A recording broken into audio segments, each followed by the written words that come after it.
हाय दोस्तों, मेरा नाम है आकाश और आज हम बात करने वाले सिग्मा एसजीएस टेक्नोलॉजी के बारे में, जहां पर कि हम इस कंपनी के क्वार्टर 1 फाइनेंशियल ईयर 26 के बारे में बात करने वाले हैं। इस कंपनी के बारे में जानना हमें इसलिए इम्पोर्टेंट हो जाता है क्योंकि यहाँ पर जो ये एक प्रकार से ईएमएस सिस्टम को बिलोंग करता है और यहाँ पर इंडिया में जो है मेक इन इंडिया का जो विजन है बहुत स्पीड से किया जा रहा है।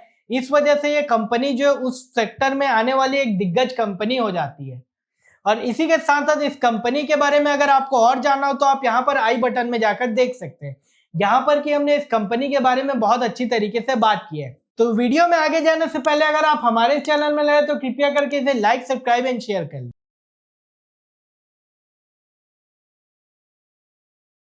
तो चलिए अब हम इस वीडियो में सबसे पहले बात कर लेते हैं इस कंपनी के क्वार्टरली परफॉर्मेंस के बारे में। तो टोटल रिवेन्यू आप लोग देख पा रहे होंगे 9600 मिलियन है, जो कि एक प्रकार से 960 करोड़ के आसपास हो जाता है। और ऑपरेटिंग इबट्टा की बात करें तो वो 75% ईयर और ईयर ग्रोथ हुआ है, जो कि 957 मिलियन के आसपास है, यानी कि 95 करोड़ के आसपास। और ऑपरेटिंग मार्जिन के बारे में बात कर ले तो वो 10% बढ़ी है। और इबट्टा लेवल पे अगर हम बात कर ले तो वहां पर 10.7% मार्जिन बढ़ी है। इबट्टा की ग्रोथ के बारे में बात कर ले तो वो 69% ईयर ऑन ईयर अप हुआ है। और इसके प्रॉफिट बिफोर टैक्स और आफ्टर टैक्स के बारे में बात कर ले तो triple digit year on year बढ़े हैं, जो कि एक प्रकार से एक्सेप्शनल है। लेकिन यहाँ पर मार्जिन जो है थोड़ा कम है। प्रॉफिट बिफोर टैक्स की बात करें तो 7% और आफ्टर टैक्स के बारे में बात कर ले तो 5.2%। उसी जगह अगर हम एक्सपोर्ट रिवेन्यू के बारे में बात कर ले तो 25% से ग्रो हुई है, जो कि एक प्रकार से बहुत अच्छी बात है, क्योंकि जो भी कंपनी एक्सपोर्ट सेगमेंट में काम करती है उसके ज्यादा मार्जिन बढ़े रहते हैं। इस वजह से यहाँ पर हमें इस कंपनी में आगे चलते मार्जिन इंप्रूवमेंट भी दिखेगा। फिर हम इस कंपनी के कंसोलिडेटेड लेवल पे फाइनेंशियल्स के बारे में बात कर ले तो जैसे कि आप लोग देख पा रहे होंगे इस कंपनी का जो रिवेन्यू है पिछले साल से कंपेयर करें तो वो कम है। और उस क्वार्टर ऑन क्वार्टर बात कर ले तो रिवेन्यू थोड़ा बढ़ा है, लेकिन ग्रॉस प्रॉफिट मार्जिन के बारे में बात कर ले तो इसके पिछले क्वार्टर में यानी कि क्वार्टर 4 में 27.8% का था, जो कि इस क्वार्टर में 25.4% का, जो कि घटा है। इसके साथ साथ इबट्टा लेवल पे मार्जिन के बारे में बात कर ले तो पहले वो 13 थी, जो कि घट के हो गई है 10% के आसपास। लेकिन प्रॉफिट आफ्टर टैक्स जो है पहले जो था पिछले क्वार्टर में 715 करोड़ के आसपास था और अभी हो गया 499 करोड़ के आसपास। यहाँ पर ऐसा इसलिए हुआ है क्योंकि यहाँ पर मैनेजमेंट थोड़ा अपनी स्ट्रेटेजी को चेंज कर रही है, इस वजह से हम यहाँ पर नंबर को डिफरेंस देख सकते हैं। मैनेजमेंट जो है कंज्यूमर सेक्टर में ऑपरेट करती थी, जहां पर से इसका ज्यादा रिवेन्यू आ जाता था, लेकिन वो सेक्टर जो है एक प्रकार से वॉल्यूम उसका हाई रहता था, मार्जिन कम रहता था। तो मैनेजमेंट जो है रिटर्न ऑन कैपिटल एम्प्लॉयड और अपने मार्जिन को बढ़ाने के लिए उस सेक्टर को धीरे धीरे कम कर रही है और जो प्रॉफिटेबल और जिसके मार्जिन हाई सेक्टर है वहां कूद रही है। इसी कारण से उसकी स्ट्रेटेजी में चेंजेस आने के कारण हम रेवेन्यू को घटता हुआ देख सकते हैं। फिर हम फाइनेंशियल हाइलाइट्स को यहाँ पर ग्राफ में अगर देखने की कोशिश करें तो आप लोग देख सकते हैं पिछले साल अगर क्वार्टर 1 फाइनेंशियल ईयर 25 के बारे में बात करें तो वहां से इस साल जो है रिवेन्यू कम हुआ है, लेकिन क्वार्टर ऑन क्वार्टर बढ़ा है। प्रॉफिट आफ्टर टैक्स के बारे में बात कर ले तो वो बढ़ा है, क्योंकि इस कंपनी का जो मार्जिन है वो बढ़ा है, प्रॉफिट आफ्टर टैक्स भी बढ़ा है। फिर हम इंडस्ट्री वाइज अगर इसके सेगमेंट के बारे में बात कर ले, क्योंकि एक प्रकार से इलेक्ट्रॉनिक मैन्युफैक्चरिंग करने का काम करती, जो कि अलग अलग सेक्टर में उपयोग होता है। पहला आ जाता है यहाँ पर ऑटो सेक्टर, यहाँ पर जो है ईयर ऑन ईयर 18% का ग्रोथ हुआ है। कंज्यूमर सेक्टर जैसे कि हमने ऑलरेडी बताया, मैनेजमेंट जो है जानबूझ के इस चीजों को कम करी है, तो यहाँ पर 48% का डिक्रीज दिख रहा है। इसी के साथ साथ इंडस्ट्रियल की बात कर ले तो वहां पर 34% ग्रोथ है, हेल्थ केयर में 14% ग्रोथ है, और आईटी और रेलवे के बारे में बात कर ले तो वहां पर 40% की डी ग्रोथ है। तो यहाँ इसलिए हो पा रहा है क्योंकि स्ट्रेटेजी चेंज की जा रही है और उस वजह से नंबर में यहाँ पर चीजें जो है रिफ्लेक्ट हो रही है। फिर हम इस कंपनी के फाइनेंशियल रेशियो की तरफ चलें तो जैसे कि आप लोग देख पा रहे हो पिछले क्वार्टर से इस कंपनी का थोड़ा मार्जिन कंप्रेस हुआ है, और इसके कारण जो प्रॉफिट बिफोर टैक्स और आफ्टर टैक्स वाले जो मार्जिन है वो भी थोड़ा स्लाइड कम हुए हैं।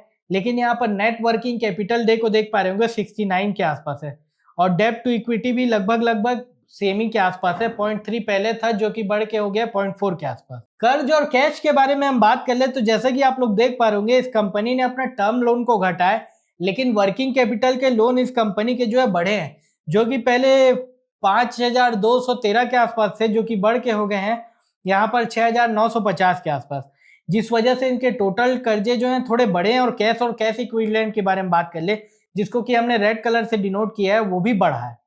और नेट डेब्ट के बारे में बात कर ले, नेट डेब्ट डिवाइडेड बाय कैश की, तो वो थोड़े बढ़े हुए हैं। तो ये था मोटा मोटा इस कंपनी के प्रेजेंटेशन के बारे में, जहां पर कि मैनेजमेंट ने जो है सिर्फ नंबर के बारे में बताया।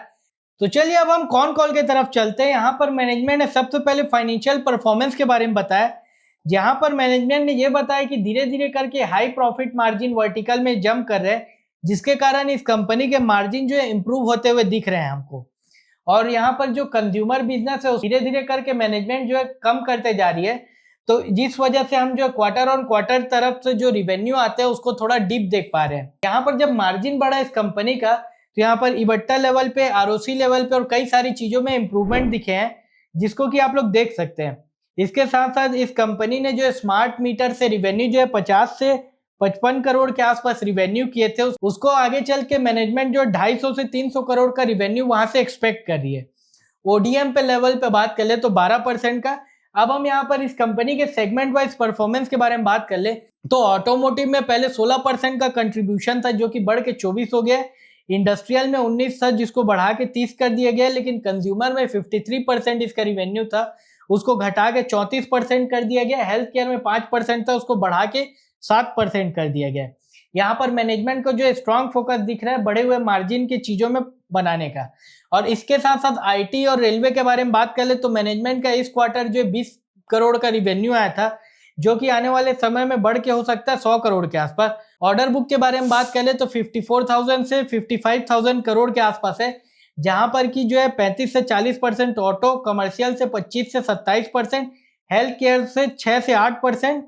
और ये सब की अगर बैलेंस करके बात कर ले यहाँ पर रेलवे के मिला के, तो ओवरऑल जो 40% से ऊपर जो आने वाले समय में ग्रोथ देख सकते हैं। स्ट्रेटेजिक इनिशिएटिव की बात कर ले तो इस कंपनी ने जो है पीसीबी यानी कि प्रिंटेड सर्किट बोर्ड के लिए जॉइंट वेंचर किया है कोरियन पार्टनर से, जहां पर कि एक प्रकार से जो है इसका कैपेक्स हो रहा है और आने वाले 3 से 4 साल के अंदर हम जो इसका रिजल्ट देख पाएंगे, जो कि Q4 फाइनेंशियल ईयर 27 से लेकर Q1 28 फाइनेंशियल ईयर तक देख पाएंगे। इसके मार्केट के बारे में बात कर ले तो $5 बिलियन का मार्केट जो इंडिया का है, जहां पर कि 90% जो है इंपोर्ट डिपेंडेंट है।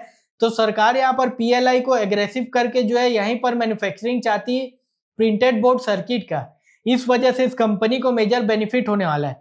इसके साथ हम एक्सपोर्ट के बारे में बात कर ले तो ये कंपनी जो है 24 से 27% रिवेन्यू वहां से लाना चाहती है, और इसी के साथ साथ 1000 करोड़ से ज्यादा का एक्सपेंशन और रिवेन्यू भी जनरेट करना चाहती है।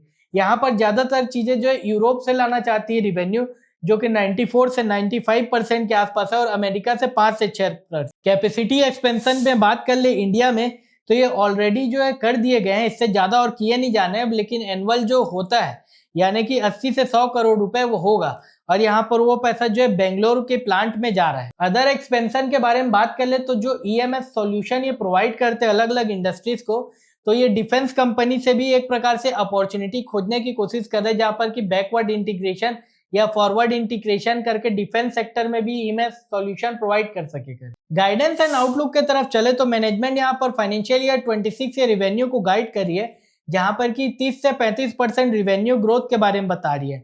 इसके साथ साथ इबट्टा मार्जिन को यह बता रही मैनेजमेंट की 8.5 से लेकर 9 रहेगी, जो कि पहले 8% गाइड किया था। और एक्सपोर्ट साइड से जो है 24 से 27% यानी कि 1000 करोड़ क्रॉस कर देगा करके। कंज्यूमर से इस कंपनी का जो रिवेन्यू 30% के आसपास कैप कर दिया जाएगा। वर्किंग कैपिटल को 65 डेज पे कैप करने वाली है कंपनी, और केपेक्स जो है 80 से 100 करोड़ के आसपास करने वाली है। फिर हम इस कंपनी के क्वेश्चन एंड आंसर के हाईलाइट की तरफ बात करें तो कई सारे एनालिस्टों ने यहाँ पर जो है इसके मार्जिन ड्राइवर के बारे में पूछा।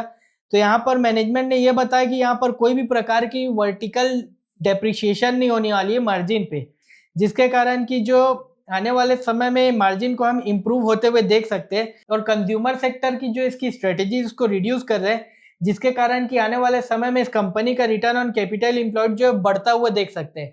और कंज्यूमर सेक्टर में डिमांड ज्यादा है लेकिन वहां पर मार्जिन कम है, इस वजह से कंपनी जो इस वर्टिकल को धीरे धीरे करके कम कर रही है। टैरिफ और एक्सपोर्ट साइड में मैनेजमेंट से क्वेश्चन किया गया तो बताया कि टैरिफ के कारण भी यहाँ पर इस कंपनी को मेजर बिजनेस मिल रहा है, तो एक प्रकार से अपॉर्चुनिटी का काम कर रहा है। पीसीबी के बारे में मैनेजमेंट से पूछा गया तो मैनेजमेंट ने यह बताया कि ये मल्टी लेयर और डबल लेयर फोकस ये सेगमेंट है, जहां पर कि ऑटो, कंज्यूमर, हेल्थ केयर अलग अलग सेक्टर को पीसीबी बना के केटर करना चाहते हैं। और ये टेक पार्टनर भी बनना चाहते हैं अक्रॉस कस्टमर के साथ। फंडिंग के बारे में बात कर ले, जो कि इस कॉल में नहीं बताया गया, लेकिन हाल फिलहाल में मैनेजमेंट करना चालू करी है। तो यहाँ पर मैनेजमेंट जो है QIP यानी कि क्वालिफाइड इंस्टीट्यूशनल प्लेसमेंट करी है, जिससे कि ये जो मदरबोर्ड वाले सेगमेंट है जिसको करने के लिए पैसा चाहिए, तो उसके लिए ये पैसा जो वहीं से रेस करना चाह रही है। फिर हम रिस्क और कंसर्न के बारे में बात कर लेते हैं। ये कंपनी जो एक प्रकार से ग्लोबल है और इसका रिवेन्यू जो है 25% का बाहर से आता है। तो यूएस के टैरिफ रिलेटेड जो अनसर्टिनिटी है, तो यहाँ पर मैनेजमेंट जो कॉशियसली चलने का काम करिए। और इसके साथ साथ रेलवे का जो सेगमेंट है, इसको इसकी प्रमोटर ने जो है एक प्रकार से व्हाइट एलिफेंट कहा गया था, क्योंकि इनके जो EMS सिस्टम है उसको RDSO यानी कि रेलवे का जो रिसर्च एंड डेवलपमेंट विंग है वो बहुत क्रिटिकली एनालाइज करता है, जिसके कारण की जो कॉन्ट्रैक्ट है उसको आने में थोड़ा समय लग रहा है, उसके बारे में बताया। फिर वर्किंग कैपिटल के बारे में बात कर ले, तो धीरे धीरे करके शिफ्ट होने वाला है और इसके लिए लॉन्गर साइकिल भी लग सकता है, इसको बताने की कोशिश किया। प्रिंटेड सर्किट के बारे में बात कर ले, तो वहां पर एक्सिक्यूशन के रिस्क हो सकते हैं, लेकिन उसका अप्रूवल जो है हो चुका है और उसके केमिकल प्रोसेस जो है धीरे धीरे करके चल रहा है। तो ये था मोटा मोटा इस कंपनी के कॉल के बारे में, जहां पर कि मैनेजमेंट जो है बहुत ज्यादा ऑप्टिमिस्टिक है और इसी के साथ साथ उन्होंने जो है अपने रिवेन्यू के गाइडेंस को जो है 30 से 35% बढ़ाया और अपने मार्जिन को EBITDA लेवल पे वो भी बढ़ाया है, जिस वजह से इस कंपनी का शेयर प्राइस जो है बहुत स्पीड से बढ़ रहा है। लेकिन हम इस कंपनी के शेयर प्राइस को अगर टेक्निकली देखें तो वहां पर जो है रिवेन्यू थोड़ा डिप हुआ है।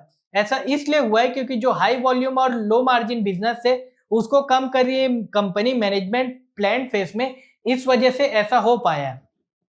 और ये सारी चीजों को जानते हुए जो है निवेशक इस कंपनी को बहुत स्पीड से बैकअप कर रहे हैं, जिसके कारण हम इस कंपनी के शेयर प्राइस को बहुत तेजी से ऊपर जाते हुए देख पा रहे हैं। अगर इससे रिलेटेड आपको कोई डाउट हो तो आप कमेंट करके बता सकते हैं, और ऐसी ही और एक्साइटिंग जानकारी जानने के लिए आप हमारे चैनल को लाइक, सब्सक्राइब एंड शेयर करें। धन्यवाद।